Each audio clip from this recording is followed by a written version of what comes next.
ಪ್ರಸಾರಿತ ಪಾದೋತ್ಥಾನಾಸನ. ನೆತ್ತಿಯ ಭಾಗವನ್ನು 2 ಪಾದಗಳನ್ನು ನಿಕಟ್ಟುಗಳಿಟ್ಕೊಳ್ಳಿ. ನೆತ್ತಿಯ ಭಾಗ ನೆಲಕ್ಕೆ ತಾಗಿಸಿ. ಕೂದಲು ಬೆಳೆಯೋದಕ್ಕೆ ಉತ್ತಮ ಸಹಾಯಕಾರಿ. ಮೆದುಳಿಗೆ ಉತ್ತಮವಾದ ಆಕ್ಸಿಜನ್ ಪೂರೈಕೆ ಆಗ್ತದೆ. ಹಾಗಾಗಿ ಬ್ರೈನ್ನಲ್ಲಿರೋ ನ್ಯೂರಾನ್ಸ್ ಶಾರ್ಪ್ ಆಗಿ ಮೆಮರಿ ಪವರ್ ಜಾಸ್ತಿ ಆಗ್ತದೆ, ಫೋಕಸ್ ಜಾಸ್ತಿ ಆಗ್ತದೆ. ವಸ್ತುಗಳು ಬೇಗ ಎಲ್ಲೆಲ್ಲಿ ಇಟ್ಟಿದ್ರೆ ಏನು ಎಲ್ಲ ನೆನಪಾಗಕ್ಕೆ ಶುರು ಆಗ್ತದೆ. ಹಾಗೆ ಕೂದಲು ಯಾರಿಗೆಲ್ಲ ಬೆಳೀತದೆ. ಆದರೆ ಕಂಡೀಷನ್ ಅಂದರೆ ನುಣುಪಾಗಿರಬಾರ್ದು ತಲೆ.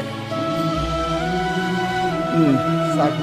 ಹಾವು ಹೆಂಗೆ ಹಿಡಿಯುತ್ತಿ ನಿಂತಿರ್ತದಲ್ಲ, ಆ ಹಾವಿನ ರೀತಿಯಲ್ಲಿ ನಮ್ಮ ದೇಹ ಇರ್ತದೆ. ಬೆನ್ನಿನ ಉರಿ ಫುಲ್ ಎಕ್ಸ್ಟೆಂಡ್ ಆಗಿರ್ತದೆ. ಸೊ ಬೆನ್ನು ನೋವು ನಿವಾರಣೆಗೆ ಉತ್ತಮವಾದ ಆಸನ ಭುಜಂಗಾಸನ. ಭಾಗಕ್ಕೆ ಎದೆಯ ಭಾಗದಲ್ಲಿರುವ ಚಕ್ರವನ್ನು ಗಮನಿಸೋಣ. ಅನಾಹತ ಚಕ್ರ ಭಾವನೆ ಜಾಗೃತಗೊಂಡಾಗ ಭಾವನೆಗಳು ಶೂನ್ಯಗೊಳ್ತಾ ಹೋಗ್ತದೆ. ಅದು ಅನಾಹತ ಚಕ್ರ ಹಸಿರು ಬಣ್ಣದ್ದಿರ್ತದೆ. ಮಂತ್ರ ಯಂ, ಹಾಗೂ ಅದು ಶಿವನ ತತ್ವವನ್ನು ಸೂಚಿಸುತ್ತೆ. ಸೊ ಶಿವನನ್ನು ಮನದಲ್ಲಿ ನೆನೆಯುತ್ತಾ ಎದೆಯ ಭಾಗದಲ್ಲಿ ಸಂಪೂರ್ಣ ಗಮನವನ್ನು ಕೇಂದ್ರೀಕರಿಸಿ, ಎದೆಯ ಭಾಗದಲ್ಲಿ ಒಂದು ಹಸಿರು ಬಣ್ಣದ ಗೋಲಾಕಾರದ ಬಾಲ್ ಇದೆ ಅಂತ ಅಂದ್ಕೊಳ್ಳಿ.